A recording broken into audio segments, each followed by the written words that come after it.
Dear students, today we will discuss about DNA methylation कि किस तरह से जो DNA होता है उसमें जब मिथाइल समूह आके जुड़ जाता है through an enzyme DNA methyl transferase तो वो मिथाइलेटेड DNA में रूपांतरित हो जाता है। तो नॉर्मली जो हमारा DNA पहले अनमिथाइलेटेड स्टेट में था, अब जैसे ही आपके मिथाइल ट्रांसफेरेज DMT एंजाइम के द्वारा उनका रूपांतरण हो जाता है इनटू मिथिलीन DNA, तो ये DNA मिथाइलेशन प्रोसेस होता है। एक तरह का बायोलॉजिकल प्रोसेस है जिसमें मिथाइल समूह जो होते हैं वो DNA मॉलिक्यूल के साथ में आके जुड़ते हैं। मिथाइलेशन की जो प्रक्रिया है उससे जो एक्टिविटी होती है DNA सेगमेंट की वो चेंज हो जाती है। उसमें उसकी सीक्वेंस जो होती हैं नाइट्रोजनस बेस पेयर्स की वो रूपांतरित नहीं होती हैं, वो एक ही स्थल पर आके आपके मिथाइल ग्रुप आके जुड़ जाता है। जब हम उसको लोकेट करते हैं जीन प्रमोटर में, तो DNA जो मिथाइलेशन है वो उसकी टेंडेंसी होती है रिप्रेस करने की, रोकने की जीन ट्रांसक्रिप्शन को। मैमेलियन सेल्स में अगर हम देखें तो DNA मिथाइलेशन बहुत ज़रूरी है नॉर्मल डेवलपमेंट के लिए। और कई तरह के जो हमारे बायोलॉजिकल प्रोसेसेस हैं, जैसे कि हमारी जीनोमिक इम्प्रिंटिंग है, एक्स क्रोमोसोम इनएक्टिवेशन है, ट्रांसपोजेबल या जंपिंग जो जीन्स होती हैं उनको रिप्रेस करना, उनको अवमंदित करना, एजिंग की जो प्रक्रिया है, और जो कैंसरस जो कंडीशन होती है कार्सिनोजेनेसिस, उनमें DNA मिथाइलेशन एक एसेंशियल भूमिका निभाता है। इम्पॉर्टेंस इसका जो है कि हम देखते हैं कि जो 4 बेसेस होते हैं हमारे, उनमें से साइटोसिन और एडेनाइन की ये खासियत होती है कि उनमें मिथाइलेशन की प्रक्रिया बहुत तीव्र गति से होती है। साइटोसिन जो होता है उसमें जो मिथाइल समूह आके जुड़ता है वो बहुत वाइड स्प्रेडली देखा गया है यूकैरियोटिक और प्रोकैरियोटिक दोनों ही प्रकार की कोशिकाओं में। अगर हम देखें कि जो रेट होता है साइटोसिन का DNA मिथाइलेशन होने का वो डिफ़र करता है अलग अलग प्रजातियों में। अगर हम आर्बिडोप्सिस थैलिना की बात करें तो 14% तक साइटोसिन इसके जीनोम में मिथाइलेटेड होता है। फाइसेरम में 8% तक होता है। अगर हम नॉर्मल हाउस फ्लाई में देखें तो वो 7.6% तक देखा गया है। ग्राम नेगेटिव बैक्टीरिया में इश्चेरिचिया कोलाई में ये 2.3% देखा गया है। ड्रोसोफिला फ्रूट फ्लाई में ये बहुत कम देखा गया है, 0.03% देखा गया है। और डिक्टोस्टीलियम में ये 0.006% देखा गया है। और सिनोरैबिडिटिस में तो 0.003%, मतलब बिल्कुल बहुत ना के बराबर देखा गया है। लेकिन बहुत सारी बैक्टीरियल प्लांट सेल्स और मैमेलियन DNA में भी इसको देखा गया है कि जो एडेनाइन जो होता है उसका भी मिथाइलेशन होता है, जैसा कि हमने कई सारी सेल्स में देखा गया है। लेकिन मैमेलियन DNA में इतना ज़्यादा एडेनाइन के ऊपर काम नहीं हुआ है, ना ही वो देखा गया है इतना मिथाइलेटेड हो। तो जो टेंडेंसी होती है साइटोसिन की, जो एक न्यूक्लियोटाइड है कि उसमें मिथाइल समूह आकर जल्दी जुड़ता है, तो ये बहुत ज़्यादा यूकैरियोटिक और प्रोकैरियोटिक सेल्स में बहुत वाइड स्प्रेडली देखा गया है। अगर हम इसका हिस्टोरिकल प्रीव्यू देखें तो 1948 में इसके ऊपर जो काम है वो रॉलिन हॉचकिंस ने किया था। उन्होंने सबसे पहले बताया कि साइटोसिन मॉडिफाइड फॉर्म में प्रेजेंट है। जब उन्होंने काफ के थाइमस में पेपर क्रोमेटोग्राफी की तो उन्होंने ये देखा कि उसका एक फ्रैक्शन है, उसमें नॉर्मल साइटोसिन की जगह 5 मिथाइल साइटोसिन 5MC प्रेजेंट है। क्योंकि जब उन्होंने उसको सेपरेट किया साइटोसिन को, वो उसका जो सेपरेशन था वो बिल्कुल मिलता था थाइमिन के साथ में, जो कि थाइमिन को हम मिथाइल यूरासिल का जब मॉडिफिकेशन होता है तो वो मिथाइल यूरासिल में रूपांतरित हो जाता है, सेपरेटेड फ्रॉम यूरासिल। इसका मतलब मॉडिफाइड साइटोसिन नेचुरली DNA में प्रेजेंट होता है। तो सबसे पहले इसकी खोज इन वैज्ञानिक को श्रेय जाता है जिन्होंने इसके बारे में बताया कि ये मॉडिफाइड कंडीशन में प्रेजेंट है साइटोसिन, या यहाँ पे मिथाइलेशन हो गया है। सिद्धांत क्या है इसके पीछे? जितनी भी हमारी ऑर्गेनिज्म की जो सेल्स होती हैं उनमें जेनेटिक इन्फॉर्मेशन कैरी होती है। सारी की सारी जीन्स एक साथ हर सेल में एक्सप्रेस एक साथ स्पॉन्टेनियसली नहीं होती हैं, वो एक निर्धारित दर से होती हैं। अगर हम इसको ब्रॉडर सेंस में कहें तो जो एपिजेनेटिक जो मैकेनिज़म्स होते हैं वो मीडिएट करते हैं डाइवर्सिफाइड जीन एक्सप्रेशन प्रोफाइल्स को। बहुत सारे सेल्स और टिश्यूज़ में ये देखा गया है मल्टी सेलुलर ऑर्गेनिजम्स में। एक मेजर इपीजेनेटिक जो मैकेनिज़्म स्टडी हुआ है उसमें हमें देखा कि डायरेक्ट केमिकल जो मॉडिफिकेशन होता है डीएनए का, उसको हम कहते हैं डीएनए मिथाइलेशन।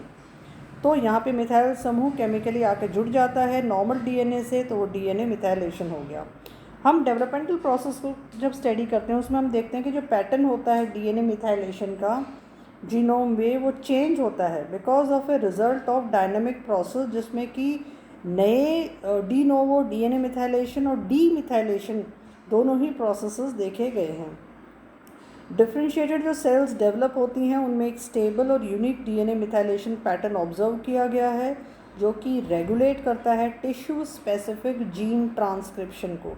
तो रेगुलेशन को देखा गया है जीन ट्रांसक्रिप्शन के लेवल पर, जो कि रिलेटेड है डीएनए मिथाइलेशन से। मैकेनिज़्म क्या है डीएनए मिथाइलेशन का? ये एक ऐसा प्रोसेस है जिसमें मिथाइल समूह जुड़ रहे हैं डीएनए मॉलिक्यूल से। ये एक तरह का इपीजेनेटिक मैकेनिज़्म है जिसमें एडिशन हो रहा है methyl CH3। Methyl is CH3। Methyl group DNA के साथ में जुड़ेगा तो वो उसको क्या करेगा, मॉडिफाई करेगा। जैसे कोई दूसरा ग्रुप आके आपके स्ट्रक्चर के डीएनए के साथ में जुड़ गया तो वो मॉडिफाई करेगा, फंक्शन ऑफ जीन्स को इफ़ेक्ट करेगा, जो जीन का जो काम है जिसको हम जीन एक्सप्रेशन कहते हैं। जो मोस्ट वाइडली कैरेक्टराइज जो डीएनए मिथाइलेशन जो प्रोसेस है वो है covalent addition of methyl group. 5वें कार्बन में जो साइटोसिन की जो रिंग होती है, जो कि सिंगल एरोमेटिक रिंग है, उसके 5वें कार्बन में आके मिथाइल समूह जुड़ जाता है तो 5 मिथाइल साइटोसिन बन गया, 5MC। इसको हम 5th बेस भी कहते हैं डीएनए का। ये जो मिथाइल ग्रुप हैं वो उसके मेजर ग्रुप में प्रेजेंट होते हैं डीएनए के, और जो प्रोसेस चल रहा होता है ट्रांसक्रिप्शन का वो उसको रोक देते हैं। ह्यूमन डीएनए में 5 मिथाइल साइटोसिन 1.5% जीनोमिक डीएनए में देखा गया है। ये जो बेसिस है क्रोमेटिन स्ट्रक्चर का, और इसको हम CpG डाइन्यूक्लियोटाइड का जो फॉर्मेशन होता है, मतलब साइटोसिन फॉस्फेट ग्वानिन और again cytosine phosphate guanine. Dinucleotide में ज़्यादातर हमने देखा है कि साइटोसिन में मिथाइलेशन का प्रोसेस बहुत सक्रिय हो जाता है। कुछ एंजाइम्स रिस्पॉन्सिबल होते हैं मिथाइल समूह को जोड़ने का जो काम करते हैं साइटोसिन के साथ में। तो एक फैमिली देखी गई है एंजाइम्स की। इस फैमिली को हम कहते हैं डीएनए मिथाइल ट्रांसफेरेजेस या DNMTs।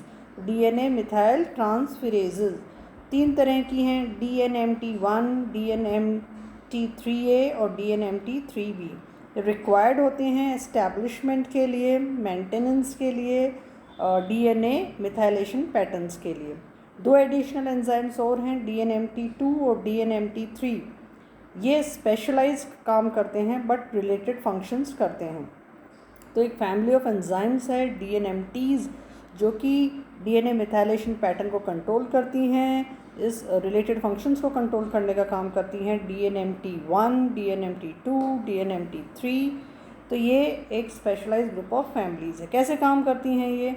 DNMT1, DNMT3B और DNMT3A ये डीएनए मिथाइल ट्रांसफेरेजेस हैं। ये साइटोसिन के साथ में एक्शन करती हैं और मिथाइल ग्रुप को आके वहाँ पे जोड़ती हैं 5वें कार्बन पर, जिसको हम 5 मिथाइल साइटोसिन कहेंगे। तो साइटोसिन का रूपांतरण हो गया 5 मिथाइल साइटोसिन में। अब ये रिवर्सिबल रिएक्शन भी है, मतलब डीमिथाइलेज वापस से मिथाइल समूह को हटा देगा 5 मिथाइल साइटोसिन को, तो वापस से रूपांतरित हो जाता है इनटू साइटोसिन। तो ये जो है आप देख सकते हो यहाँ पे CpG जो यहाँ पे जो आइलैंड्स हैं वहाँ पे ये प्रोसेस नहीं होता है। जहाँ पे डाइन्यूक्लियोटाइड्स के रूप में प्रेजेंट है ये, वहाँ पे ज़्यादा हमें डीएनए मिथाइलेशन देखने को मिलता है। तो इस तरह से हम इस डायग्राम से और देख सकते हैं कि किस तरह से हमारा जो डीएनए है वो प्रेजेंट है इन अ फॉर्म ऑफ ऑक्टोमेयर, जो कि हमारा न्यूक्लियोसोम मॉडल कहता है। वहाँ पे हम देखते हैं जो प्रोटीन्स डीएनए के साथ में एसोसिएटेड होती हैं वो हिस्टोन्स होती हैं, उनके टेल्स बाहर की ओर निकले हुए हैं।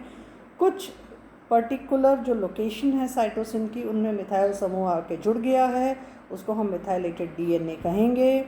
अब ये जो डीएनए मिथाइलेटेड फॉर्म में है वो कैसे है कि यहाँ पे साइटोसिन पे एक्शन हुआ DNMTs का, तो ये रूपांतरित हो जाता है into gets converted into 5 methyl cytosine.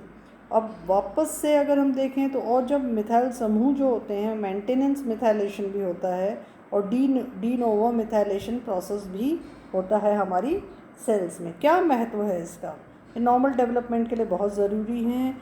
ये बहुत सारे इंपॉर्टेंट रोल को प्ले करते हैं, जैसे कि जीनोमिक इम्प्रिंटिंग है और आपके सप्रेशन होता है रिपीटेटिव ट्रांसक्रिप्शन और ट्रांसपोजिशन एलिमेंट्स का, और इस तरह से ये कई सारे डिजीज़ का एक सूचक भी होते हैं।